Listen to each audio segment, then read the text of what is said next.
Hello everyone.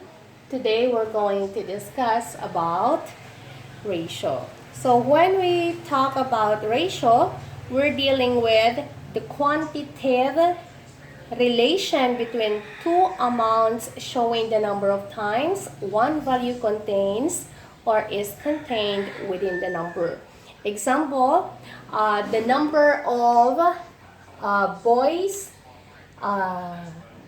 and girls in a class. So you're comparing the number of girls or boys in a class. So that is an example of ratio. So how to write a ratio? Example, we have 1/2. So 1 in word form we have 1:2. So that is in a word form. In ratio form, we have 1:2. And in fraction form, 1:2. So that is a relationship between a ratio and a fraction. A ratio is also a fraction. Okay? Again, in word form, 1:2. So in ratio form, 1:2. And in fraction form, 1/2. Another example is 3/4. So 3:4. In ratio form, 3:4. And in fraction form, 3/4. Okay? Okay, so that's how we write a ratio. Now, how do we get the ratio of a given fraction or number? Or, in other term, the lowest term of a given ratio. So our example here is 3/4. Okay, 3:4. So how do we get the ratio of 3:4 or 3/4? Okay, so if you notice, so if it is written like this, we need to write it in a fraction form. 3:4. So if you notice, 3 and 4 doesn't have any common factor. Therefore, the ratio of 3:4 is still 3:4. Meaning to say, the lowest term of 3/4 is still 3/4. No more. Okay, next example. So, another example is 4/14. 4:14. So, we will write it in a fraction form, 4:14. So, a while ago in our first example, 3 and 4 doesn't have any common factor. But if you notice, in our second example, we have common factor of 4 and 14. So their common factor is 2. So 4 and 14 are both divisible by 2. Therefore, we're going to divide both numerator and the denominator with their GCF or common factor, 2. Okay? We need the GCF because if we do not get the GCF or the greatest common factor, we still need to get the lowest term or their ratio. So 4 divided by 2 is equal to 2 and 14 divided by 2 is equal to 7. Therefore, the ratio of 4:14 is 2:7. Okay? So, we will discuss later on what is the relationship of this. So, if it is written like this, we call it already as proportion. So, we will discuss that later on. Okay, another example we have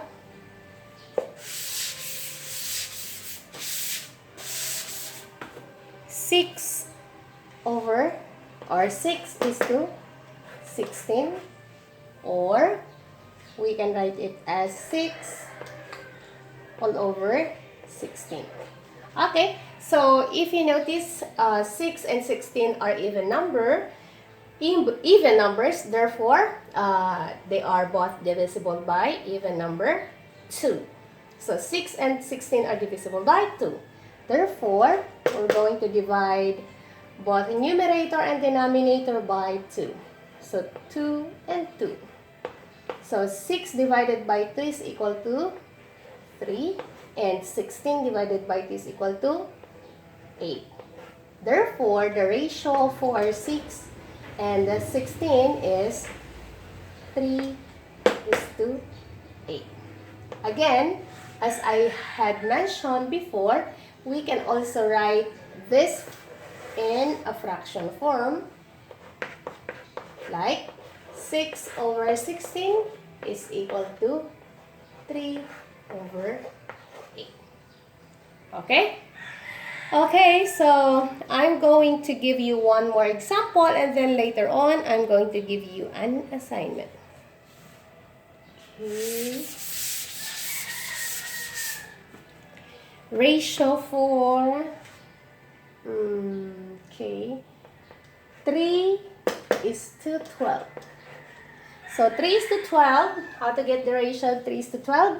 Simply write 3 over 12 and then think of their greatest common factor. So 3 is to 12 are both divisible by 3. Therefore, we're going to divide both numerator and denominator by 3. So 3 divided by 3, we have 1. 12 divided by 3 is equal to 4. So if you notice, getting the ratio of the given fraction or number is the same with getting the lowest term. Okay, so we consider for that the ratio of 3 is to 12 is 1 is to 4. Okay, for your assignment, just practice at home. Practice this. Get the ratio of this. 10 is to 16. And 4 5. Okay, so this will be your assignment. I'm going to check that. Just write below on the comment section your answer. Okay? So let's proceed. What if? The question is, give, what is that? Give the equivalent. Okay? Give the equivalent ratio of a given ratio. Example, we have 1/2. So if we have 1 is to 2, or we can write it in a fraction form 1/2, give the equivalent ratio. So how do we get the equivalent ratio? Simply multiplied by a number. The same number with the numerator and denominator. Since if we multiply 1 in any kind of number, the answer is still the number. Therefore, we cannot use 1 here. So, we start with 2. So, multiply both numerator and denominator by 2. So, we have 1 times 2, we have 2. 2 times 2, we have 4. Therefore, the equivalent ratio of 1 is to 2 is 2 is to 4. So, when we say equivalent ratio, the same ratio or the same value. How? Okay, we will check that later on. So, I'm going to erase your assignment. Another example, we have 2/3 or 2 is to 3.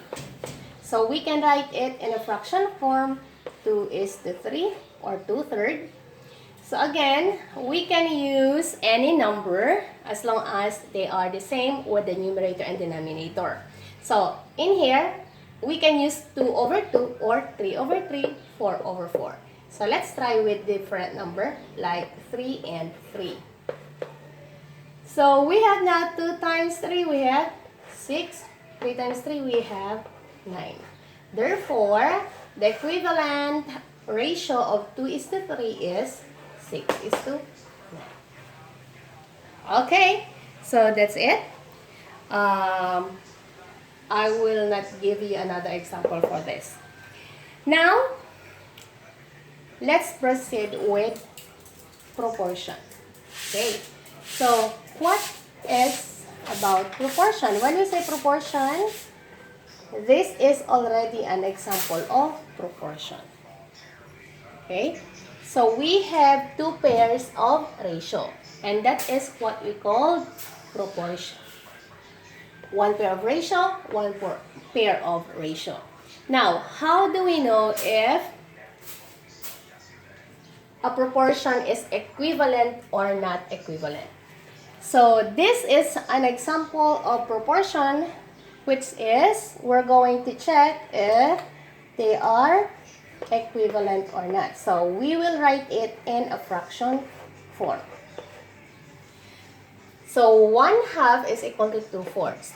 Are these proportion equivalent? Let's check.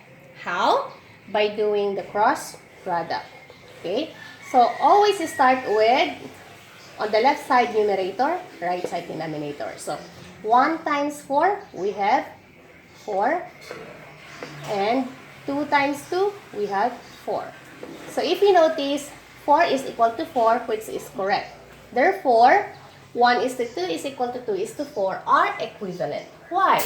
Because, as I had mentioned a while ago, if we look for the equivalent ratio of the other ratio, they are equivalent if they are equal.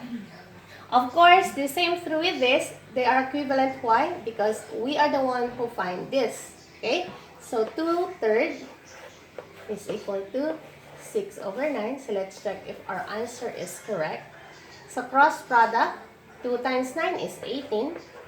And of course, 6 times 3 is equal to 18. So, equal, therefore, they are equivalent.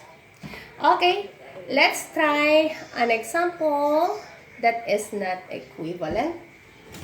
How about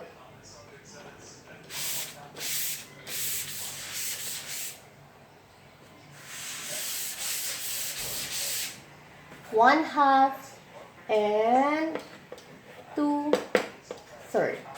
So, is 1 is to 2 equivalent to 2 is to 3? So, let's check. 1/2 is equal to 2/3. So, let's do the cross product. 1 times 3 is equal to 3.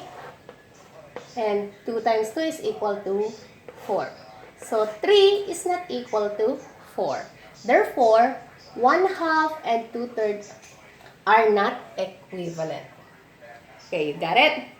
Another example, we have 2 is to 5 is 4 is to 10. Okay, let's check if they are equivalent. Write it in a fraction form. 2/5 is equal to 4/10. Do the cross product. 2 times 10, 20.